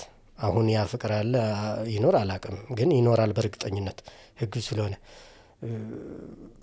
ቡና ሲኒ እንትን ገዝተህ ትሰጣቸዋለህ። ይሞሸራል እንደ አዲስ እዛ ምሽጉ ላይ ሆኖ እና ቁም ነገር ላነሳሽው ጥያቄ ነው እንዴት እንደምትገናኙ። ይሄ እየነገርኩሽ ያለ አመት ጠብቀህ የሚደረግልህ ነው። በመሀከል ግን ደሞ ሲመጣ ልጆች ጠይቅ ህና ምናምን ተብሎ የ4 ቀን የ5 ቀን ምናምን እንዳስፈላጊነቱ የሰዓት ፍቃድም አለ። የሰዓት ፍቃድ ሲልሽ 72 ሰዓት 48 ሰዓት ምናምን የሚባሉ ፍቃዶች አሉ። መከላከያ በውስጥ አመራርህ የሚያደርግልህ ነገር ማለት ነው። እክል የሚባል አለ። እክል ማለት ከ7 ቀን እስከ 15 ቀን ችግር ሲያጋጥም ማለት ነው። ችግር ሲያጋጥም አስገዳጅ ሁኔታ ከሌለ ዝም ብሎ በስምምነት የሚደረጉ ነገር ደሞዝ በመጣ ደግሞ አስቤዛ አድርገህ ልጆቹን አይተህ እንድትመጣ ያን ያህል አልቸገረንም። ምን ያሁን ነው የቸገረኝ እንጂ ገባኛው። እንደው ቅርበታችሁን ፍቅራችሁን ለማየት ነው። እርሶም ወደ ግዳጁ ብዙ ጊዜ ስለሚያሳልፉ ምንም አይነት ጠብ ሌላ ነገር የለም ወይ በመሐከላችሁ ብዬ አስቤ ነው። ተጣልታችሁ አታውቁም? የፍቅር ጸብ አለ። የናፍቆት ጸብ አንዳንድ ጊዜ ዝም ብሎ የሆነ ግን ጸብ የሚባል ጫፍ የወጣ ሳይሆን ዝም ብሎ ሽማግሌ የማይሰማው የሆነ ሰዓት አኩርፈ በልጆችም ልትጣላ ትችላለህ። እንደዚህ አታበላሻቸው ምናምን ብለህ ማለት ነው። ግን ከዛ በኋላ የምትረሳ ስለሆነ ጸብ ይባላል። ስለዚህ ባለቤቶትን በደንብ ያምኗታል። በጣም ነው የምተማመንባት። አሁንም እኮ ታማኝ ነች። ያደረገችው ነገር የለም በእኔ ሰበብ የመጣ ነው። አዎ ስትነግረው ታሪኳን እንደዚህ አድርገው ደፈሩኝ ብላ ስትናገር ወዲያው ነው ያመኗት ብዬ ነው። እርሶ ሌላ ምክንያት ሊኖር አይችልም? ለጌጥ ያደረገችው የለም እኮ ይሄ እኮ ማለት እኔም ተደፍሬያለሁ አይደለ? በጥይት በከባድ አካሌ ጉድያለሁ። ኪም ሀሳብ የሚሆነው ምንድን ነው? እንደው እርሶ ራቅ ብለው የሚኖሩ ስለነበረ መደፈሩን በፈቃድ የሆነ ነገር ከሆነ ብዬ ነው። በግዴታ ነው እንጂ የታጠቀ በግዴታ እኮ ነው። ከተደብድባ ሁሉ ንብረት ተዘርፎ ምናምን እኮ ነው። እኔ ደግሞ አሁን በአንድ በኩል እንኳን ህይወቷ ያልጠፋችብኝ የሚል ማመስገን ነው ያለብኝ እንጂ ምንም የሚጠራጠርበት ነገር የለም። የምትጠራጠሪው እኮ በሰላም ሁኔታ በተመቻቸ ሆኖ በዱለት ቢያደርግ አንተማ አትታረቀው። ችግሩ መድረሱ ብቻ ሳይሆን ምን ሰዓት ላይ ነው የደረሰ በምንድን ነው የሚል አሁን የታጠቀ ኃይል መጥቶ እንኳን ሴት ወንድ ቢሆን ምን ያደርጋል? ስለዚህ ከአቅሟ በላይ የሆነባት እንደሆነ ገብቶኛል። የመጣም በራሷ ሰበብ አይደለም በእኔ ሰበብ ነው የሚል ሀሳብ ነው ያለኝ የኔ አረዳድ። ከዛ ቀጥሎ ግን እሷን የማሳከምና ትዳሬን ማክበር ግዴታ ነው ያለብኝ። በጣም ይገርማል። ይገርም ነው አይደል?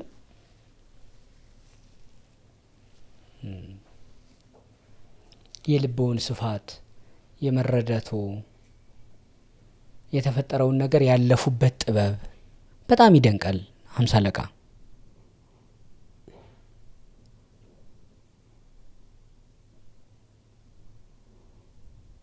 በጣም ታጋሽ ይገርማል።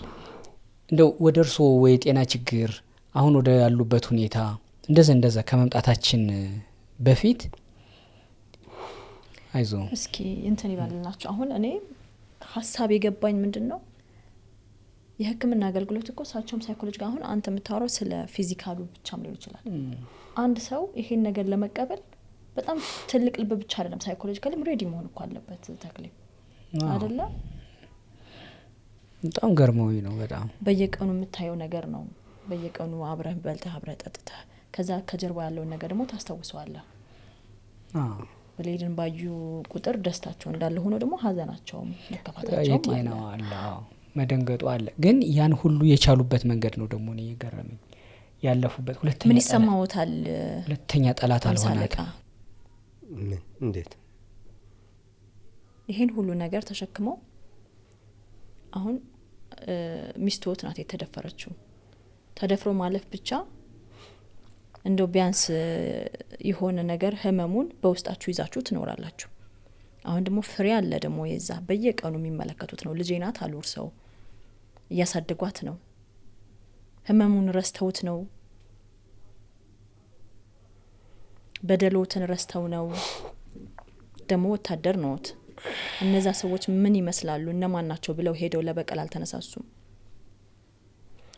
ማን ለማን ነው የሚበቀለው ነው?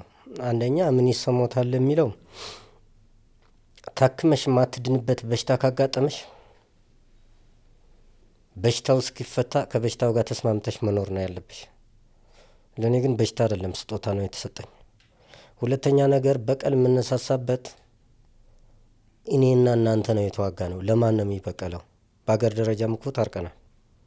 ዩኒፎርም ለበሱ እንጂ ማን ነው ተካልኝ ነው ቁም ነገር ነው በለጥ የታወቀ ነገር የለም። ለማን ነው የምትበቀዩ? ስለዚህ ምን ተሰማህ ላልሽኝ ነገር ግን ተሰማኝ። ራሴ ሳትኩ፣ ተጨነቁ። ከዛ ወደ ህክምና ማስታመም ጥፋት እንደሌለባት ውስጤን አሳመንኩ። እሱን ለማሳመን ውስጦትን ለማሳመን ምን ያህል ታጀበዋል? ምን ተጠቀሙስ? እንደው ምን በምን ሜትድ ራስዎን ቁጭ አድርገው ሲመክሩ ቀላል የሆነ ነገርም ስላልሆነ በጣም እኔ አሁን ማወቅ የምፈልገው የማስወረድ ሀሳብ ስለነበረ ነው ወደዛ ሄዱት። እዚች ጋር ያለፍኳት ጥያቄ ነበረች ቅድም፣ እዚች ጋር ይመልሱልኝ። ለማስወረድ አይደለም። እኔ ሲጀመር ማስወረድ መርፌ ማስወጋት ምናምን አልወድም። አሁንም እሷስ ላስወረድ የሚለው ጥያቄ ነበረ። እኔ አሁን የጤናው ሁኔታ ህክምና ለማግኘት ነው የሄድ ነው።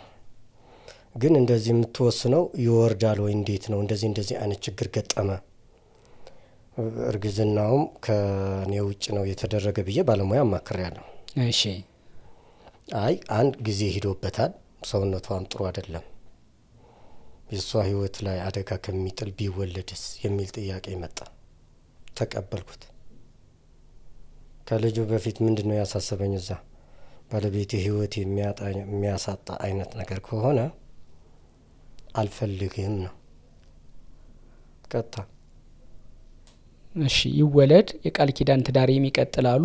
አተረፉ። ይህን በማድረጉ አተረፉ። ይህን ለማሳመን ምን ራስዎን ወደ ምን ሄዱ? ወደ ሃይማኖት ሄዱ? ወደ ተጻፉ መጽሐፍት ወደ አነበቡት ሄዱ?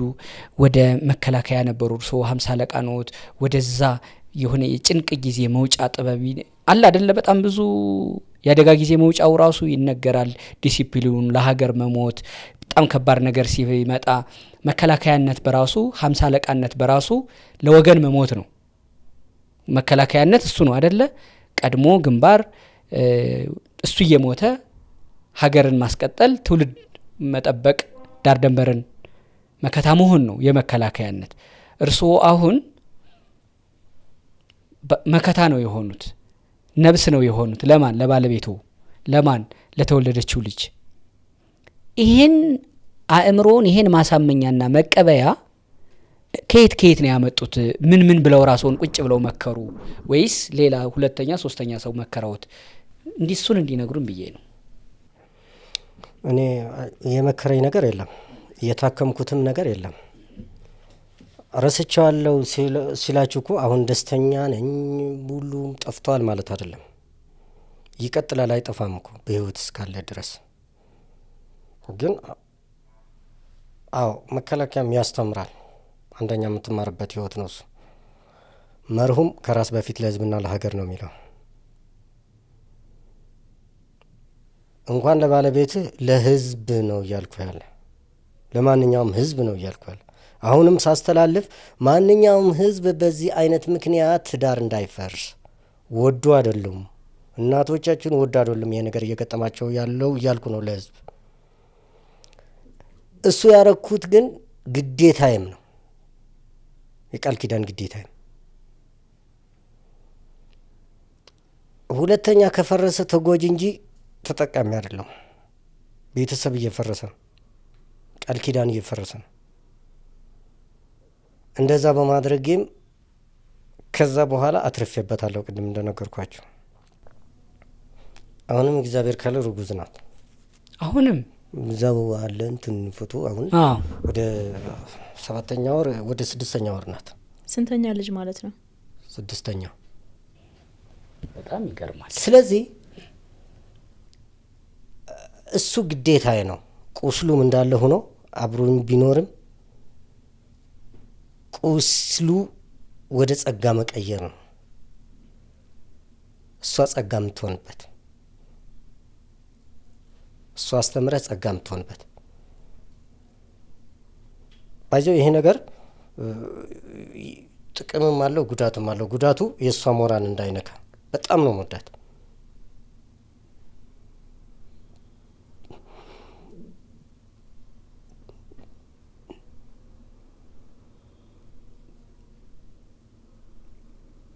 ስለዚህ ለህዝብ ሲባል ህዝብ እንዳይጎዳ፣ ሁለተኛ የጦርነት ጉዳቱም እንዲያበቃ፣ ማን አሸነፈ ማን ትክክለኛ ልላችሁ አይደለም።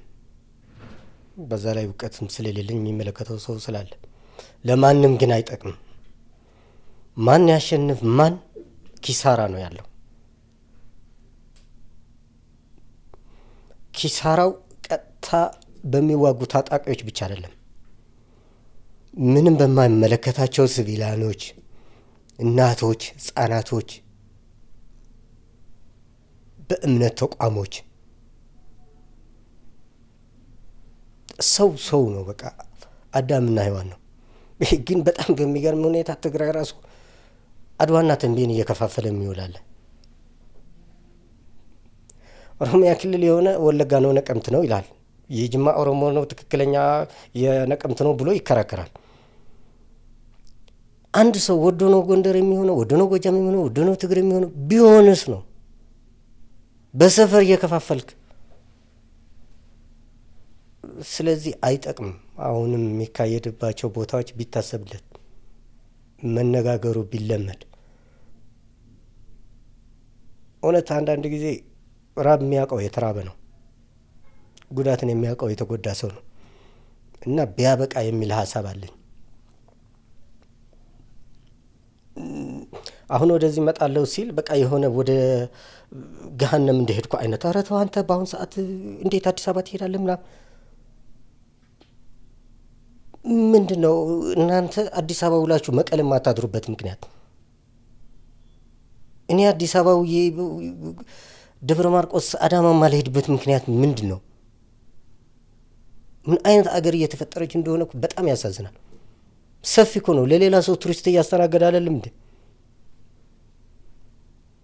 እና ያው ይሄ በእርግጥ ወደ ፖለቲካ እንዳይሄድ ግን እኔ አሁን ሰላም ይሻላል ነው የሚል ሀሳብ ስላለኝ። ይሄ ሀሳቡ እርስዎ መከላከያ ነበሩ ለ11 ምናምን አመት 50 አለቃ ማዕረግ ደረጃ ደርሰዋል። ከፍ ላለችው ለትልቋ ኢትዮጵያ ለ100 ምናምን ሚሊየን ህዝብ ነበሩ። ከዛ ደግሞ ከዚህ ወጥተው በእርግጥ እርስዎ በናቶ ምክንያት ለ1 አመት ሲጠፉ መከላከያ ከፔሮል ቀነሰዎት ወደ ቲዲኤፍ ገቡ። አሁን ያሉትን ለምንድን ነው እኔ መቀሌ ውዬ አዲስ አበባ ደብረ ማርቆስ ሂጄ አዳማ ማሉለው የሚለውን ሀሳብ ካመጡ ወደ ቲዲኤፍ መቀላቀል፣ ቲዲኤፍ ነው ይዞ ከኢትዮጵያ ጋር ደግሞ የእርስ በርስ ነው ደግሞ መግባቱን እንዴት ይሄ አስተሳሰቡ አሁን ከጉዳት በኋላ የመጣ ሀሳብ ነው? በፊትም ይሄ ስፋት ነበረ? እኔ በፊትም የነበረ ነው። ሳልወድ ነው በእናቴ ህመም ምክንያት የቀረሁት ከመከላከያ ብያቸዋለሁ። ወደ ቲዲኤፍ ነው እሱማ ገባኝ። ቲዲኤፍ ገብቶ መዋጋት ግን አይ ልነግርህ ነው። እሺ ቲዲኤፍ ገብቶ መወጋት የምትል ከሆነ ከ24 ብገባ ነው እዚህ ጋር እንድትይዙልኝ የምፈልገው ማለት ነው። ጠየቅኩኝ። ከአመት ምናምን በኋላ መግባት አትችልም ተባልኩኝ ወደ መከላከያ። አዎ በቃ ፔሮል ተለቅነዋል፣ አህዱም ተቀያይረዋል፣ የምህረት ወረቀት ነው መውሰድ ያለብህ ተባልኩኝ አይደል። ተው እድሉ አላገኘውም። የስራ እድል ተገኘልኝ። ኃይል ማለት ጸጥታ ማስከበር ነው፣ ደሞዝ እየተከፈለ አማራጭ የለኝም። በስራ እድል ገባሁበት፣ ደሞዝ እየተከፈለብኝ ቆየ። ይሄ ነገር ሲመጣ አይደለም የታጠቀ ያልታጠቀም ከውጭ ሀገር መጥቶ ተዋግቷል። ትግራዋይ ስለሆንኩ ግዴታ ከትግራዋይ ጋር ተሰልፌ ነው መዋጋት ያለብኝ።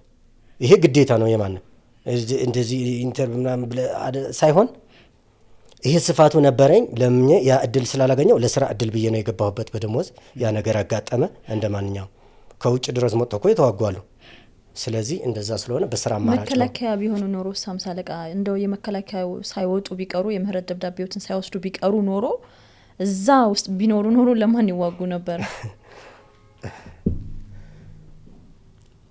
እሱ ለመሰለሽ ይከብዳል ማለት በዛ የቀጠሉ አሉ አይደል እንዴ? መጥተው አሰላለፋቸው ቀይሮም ወደ ሀገር ቤት የመጡ አሉ።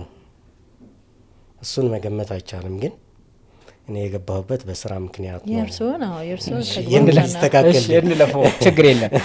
ግን እንደው በጣም ጥሩ የእውቀት ሀሳብም ስለሆነ እየሰጡን ያለው ደስ ስም ስለሚል ይገምግሙት። የዛ ጊዜ ያመጣው ነገር በእርግጥ በእርሶ ህይወት ውስጥ እያየን ነው የተፈጠረውን ነገር።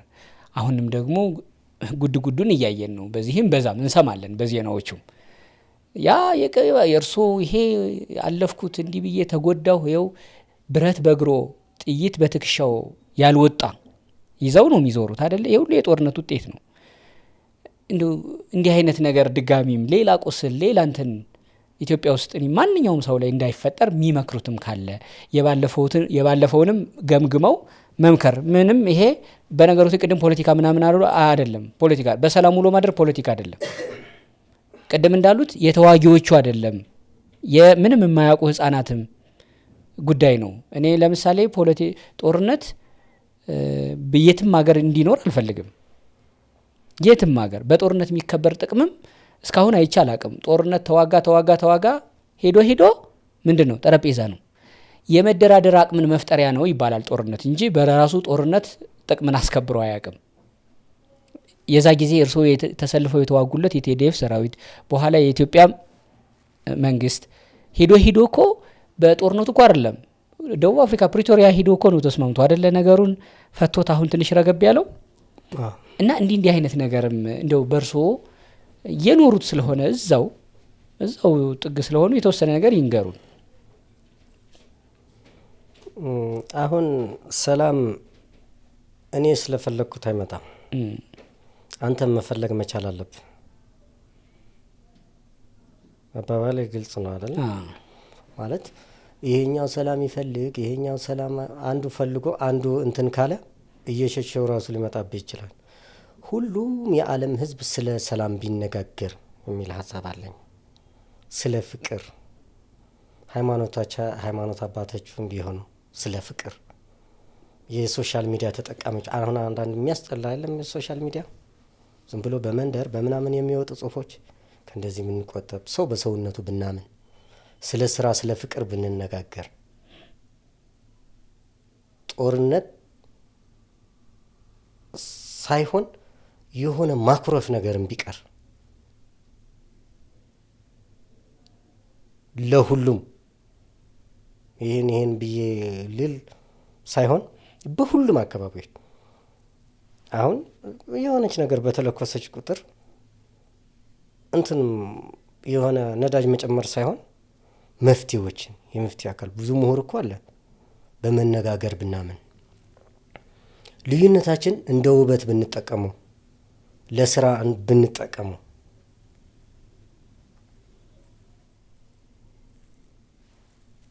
እኔ ትግራይ መሆኔ በቃ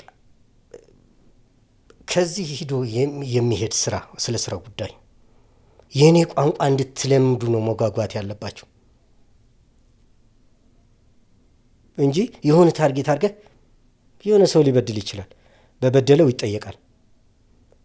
ግለሰብ ከብሔር ጋር ባያያዝ ከሃይማኖት ጋር ባያያዝ ልዩነታችን ውበታችን ነው። እሱ በተግባር ቢሆን ከፍቅር ብዙ ነው የምንጠቀመው። እውነት እኔ በነበርኩበት በኦሮሚያ ክልል ትግራይ ውስጥ ትዳር ያላቸው ገበሬዎች ማለት ሐምሌ አርሶ ይዘራሉ። አገር ቤት ትግራይ እሱን ለአርሞ ለአጨዳ ኮንትራት ሰጥቶት ወይም ቤተሰብ ካላቸው እሱ እንዲሰበስብ እነሱ ህዳርና ታህሳስ ቅድም ነገር ያለው ተለበል የሚባል ቡና ሊነግዱ ይመጣል። ቡና ሊነግዱ ሲመጡ ከትግራይ የሆነ ነገር ይዞ ነው የሚሄዱ። እዛ የሌለ ልብስ ቦፌ ምናምን ምናምን የሚባል ጥቅም ነው አይደለ? በቃ ከትግራይ ሰሊጥ ከወሰድክ ከጎጃም ጤፍ ታመጣለህ። ሰላም ከሆነ ክፍት ከሆነ ከነቀምትና ከጉራጌ ዞን ደግሞ ቡና ታመጣለህ። ከጸብ ምንድን ነው የምታገኘው? ጉዳቱን ትቼ በቀለል አድርጌ ነው እንትን እያልኳቸው። አሁን እርስዎ ከመቀሌ ነው የመጡት ዛሬ?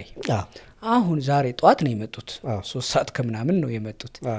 ስለዚህ እስከ 3 ሰዓት እስከ ዛሬ ያለውን የመቀሌን አየር የሰውን ሀሳብ ያውቃሉ። የህዝቡ አኗኗር ሀሳብ ምንድን ነው? መቀሌ የትግራይ ዋና ከተማ ነው። አማርኛም ከዛ ባልተናነሰ ነው የሚወራ። ልክ እንደ እዚህ ማለት ነው። አሁን በዚህ ከአማራ ክልል የሆነ ካለው ሁኔታ አንጻር ሰው እየመጣ ነው። በንጽጽር ሰላም መቀሌ ስላለ ማለት ነው። ከአማራ ክልል ወደ መቀሌ ወደ ትግራይ? አዎ፣ ለስራ ለምናምን ምናምን በቀን ሰራተኛም ባለው ሙያ እዳጋ ሸቃለው የሚባል አለ። እዛ ቁሜ የሰማሁት እዳጋ ሸቃለው ማለት የሰራተኛ የሚቆምበት ነው። ምንድን ነው የሚባለው? የቀን ስራ የሚሰሩ ሰዎች የሚቆሙበት ገበያ ነው። እዛ አካባቢ የሆነ ቤተ ክርስቲያን አለ፣ ኪዳነ ምህረት። ሰላም ብዬ እዛ ቁሜ መጡ ሰዎች ሰራተኛ ሊወስድ ነው። በዛኻ ካብዞም ዳሰለስተው ንውሰድ በዛኻ ሓገዝ ምንት ክኾኖም ዳሰለስተ ማለት የክልል 3 ማለት ነው። እና ድጋፍ እንዲሆናቸው ባክህ ከነሱ ሰራተኛ እንውሰድ። የቤት ሰራተኞች ናቸው። የቀን ሰራተኛ ድጋፍ እንዲሆናቸው የግንበኛ ምናምን በዛኻ ካዞም ዳሰለስተን ማላም እንቲ ድጋፍ ተሆነም ሓገዝ ተሆነም ድጋፍ እንዲሆናቸው አያቸው አስተሳሰብ ማለት ነው። እና በጣም ነው ደስ ያለኝ። ሰው ከሁሉም ጋር ችግር የለበትም። የተወሰኑ ሰዎች ችግር ሊኖረን ይችላል፣ በጥቅምም በሆነ ነገር ነው። እሱ ይቆይ። ህዝቡ ግን እኔና እናንተ ሄደን መቀሌ ብንጣላ የሰው ሀገር ሰው ነካ ተብሎ ለእኔ ነው የሚፈርድብኝ። ከማንም ጋር ሰላም። ሁለተኛ ታሪክ ምስግና የሚባላል በጦርነቱ ባለፈው በዛ በአማራ ክልል ተጎድቶ ሸዋሮቢት ነው ሸዋሮቢት አካባቢ የሆኑ ሰዎች ጋር አረፈ፣ አሳከሙት። የትግራይ ተወላጅ ነው። እዚህ የጦርነቱ ጊዜ እሱ እዚህ እሺ፣ እሱ እንዲሁም ከዛ እየታከመ በቃ የሆነች ቆንጆ ልጅ አለች እዛ፣ የልጃቸው ኮሌጅ ተማሪ ናት። ተዋደዱ። አሁን ውለታም ለመክፈል አይነት ነገር ነው ስላሳከሙት። አሁን ዩኒቨርሲቲውን አዘዋውረው መቀሌ ዩኒቨርሲቲ አምጥቷታል። አርግዛለች። ኢንተርቪው ተደርጎላቸው አሁን ሊወለድ ነው በአማራና በትግራይ መካከል ስለ እየተወለደ ያለ አለች ቃል በቃል በቃ አንደኛው ትግራይ ሊያጠፋ የሆነ ጸብ ሲፈልግ እኔ እኮ የሁለቱም ነው ብሎ አስታራቂ እንዲሆን እርቅ ምስግና ነው የምንለው ሲወለድ። ይገርም ነው። ሴት ብትሆን ለሴትም ለወንድም ያስገዳል እርቅ ምስግና የሚባል ተብሎ አሁን እርጉዝ ናት። እንደዚህ አይነት ታሪክ ህዝብ ላይ ምንም አይነት ችግር የለም። በጣም ይገርማል። ወደ እርስዎ ጤና እንምጣ። እሺ ብረቱ፣ ጥይቱ ሰውነቱ ገላው ላይ ስንት አመት ሆነው? ወደ 5 አመት 5 አመት። እንዲህ ጫንጫን የሚያስተነፍሰው ላብ በላብ ችፍ የሚልቦ የብረቱ ውጤት ነው ብለውኛል ቅድም። ይሄ ጤናው እንዲታከም ወደ ሀይደር ሆስፒታልም ደጋግመው ታክመው ነበረ። እዛም ሄደው ነበረ። ሆስፒታሉ ያለውን ይንገሩን። አንዱ ትልቁ ጉዳያችን እስካሁን ያወራ ነው የእርስዎን የኋላ የመጡበትን ያለፉ የረገጡትን ይንገሩን። ያለፉት ጊዜያቶች ዛሬ ለዚህ ህመም የዳረገው ቀውስ የተፈጠረበት ጊዜ ከዚህ ከምናየው ከአካላዊ ቁስለት ባለፈ ምን ሌላ ደግሞ ስነ አእምሮአዊም ማህበራዊ ህይወቱም ላይ ምን አመጣዋል የሚለው ነው ስናወራ የቆየ ነው። አሁን ወደ ጤናው ተመልሰናል። ሀይደር ሆስፒታል የጻፈለውን እያየሁ ነበረ። እንደው እኔ በጽሁፍ ነው ያየሁት። እርስዎ ግን ለተመልካቾችም ለእኛም ዘርዘር አድርገው ይንገሩን። ጤናው ምን እንዲሆን የት እንዲታከሙ በምን ደረጃ ላይ እንዳለ ነው ሀይደር የነገረው? ያው ጉዳቴ 3 ቦታ ነው። እዚህ የትከሻ ራይት ሾልደር የሚባለው የዚህ እሱ ጠቅላላ በአርቲፊሻል እንዲቀየር ነው አሁን ተወስኖ ያለ ማለት ነው። እግሬ ላይም እንደዛው ራሴ ላይም እንደዛው። ያው አሁን ሕክምና አላገኘሁምና አልዳንኩም ይለያያል። እውነት ለመናገር አንተ ላረክልኝ ወይም ቁም ነገር ላረገችልኝም ማመስገን ያስፈልጋል ነው። በሕክምና ሁሉም የቻሉትን ሞክረዋል ማለት ነው። መጨረሻ አይቻልም ተብሎ ከ1 አመት በፊት ነው ቦርድ የተወሰነው። በዛ ቀኑ አለ በ25 ነው የተወሰነው። አምና 25 6ኛ ወር ማለት ነው። ስለዚህ ወደ ህንድ ሀገር ኒው ዴሊ ሆስፒታል የሚነው ሪፈር የተደረኩት።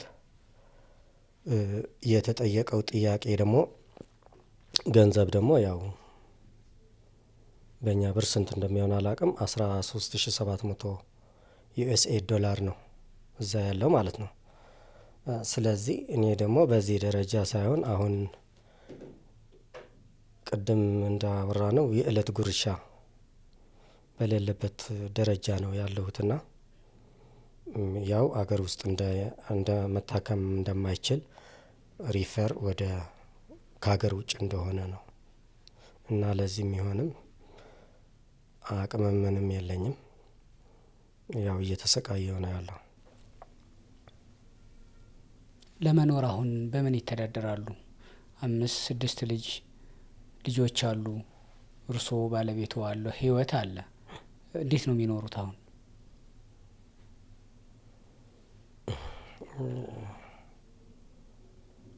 ያው ጥጋብ ነው የማይቻለኝ እንጂ ኮራብ ይቻላል መሰለኝ። ሰው ግን ያለ እድሜው አይሞትም። ጎደና ያልወጣ ለማኝ አለ አይደል? እንደዛ አይነት ህይወት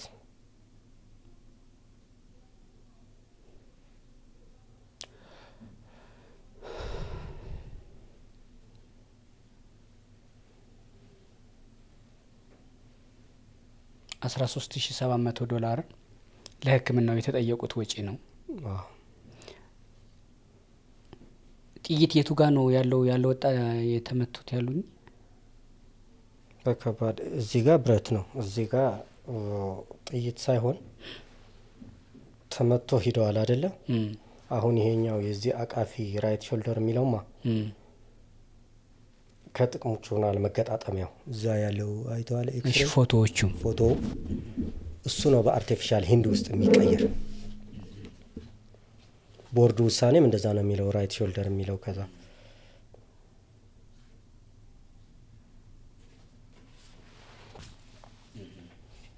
ይሄኛው የጭንቅላቶስ እሱ ያዞረኛል። አሁን ደግሞ ከአይኔ ጋር ትንሽ እያያዘኝ የመጣ ነው። የእግሮ ብረት ነው እሱ የሚቀየር ነው የሚወጣ ነው? ይቀየራል፣ አይወጣም፣ አይዝም፣ አጥንት የለውም። እሱ ነው ደግፎት ያለ። እስከ ላይ እኮ ነው፣ እስከ ጉልበት ይደርሳል።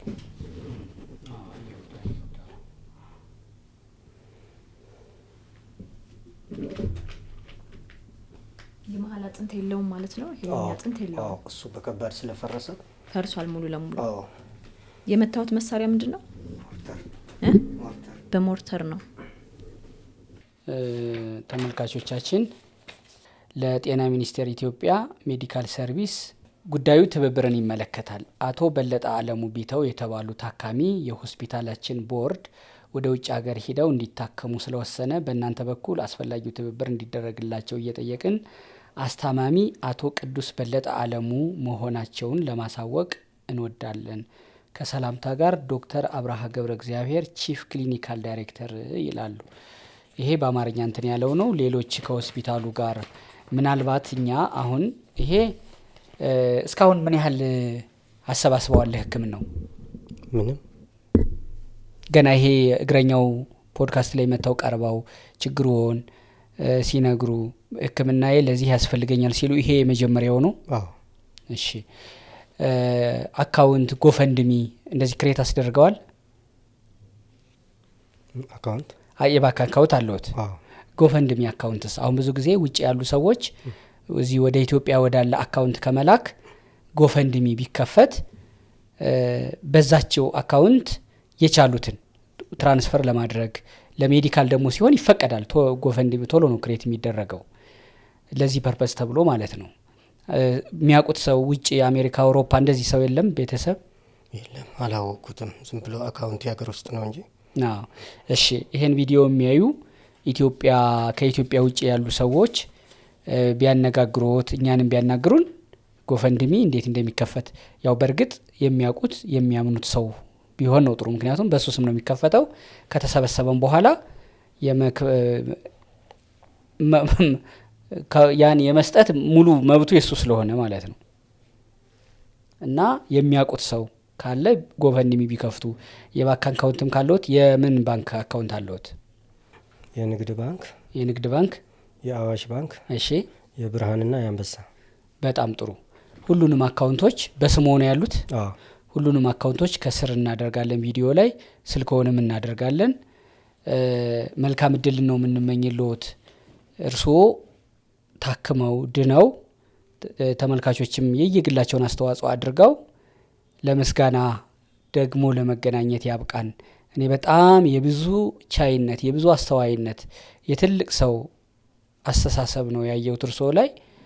ትንሽ ቁስለቶ ደግሞ ቢታከም ያ ያለፈበውን ነገር መካሻ ጊዜ መስሪያ ማጉረሻ ጊዜ እንዲተርፎ ነው ይሄን ፕሮግራም እየሰራን ያለ ነው።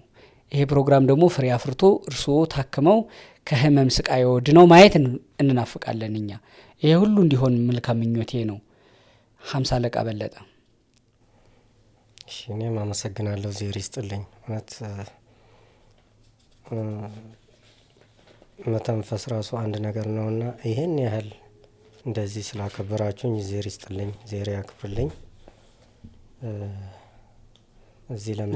እዚህ ለምትከታተሉም ያው በእርግጥ በሀገራችን ብዙ ችግር ነው፣ ስለ ችግር ነው እየተወራ ያለ ቢሆንም የጤና ጉዳይ ስለሆነ ይሄ ዘርም ሃይማኖትም አይለይምና በየትም ዓለም የምትኖሩ ያቅማችሁ አግዛችሁኝ ጤና ብትመልሱልኝ ከጤና ካገኘው ምንም ሊስትሮም ሰርቼ ዝቅ ብዬ መኖር እችላለሁና በውጭ ሀገር የምትገኙ ኢትዮጵያውያን ዲያስፖራ ኤርትራውያን፣ ዲያስፖራ ኢትዮጵያውያን እንደዚሁም በመላ አገር ኢትዮጵያ ክልሎች የምትገኙ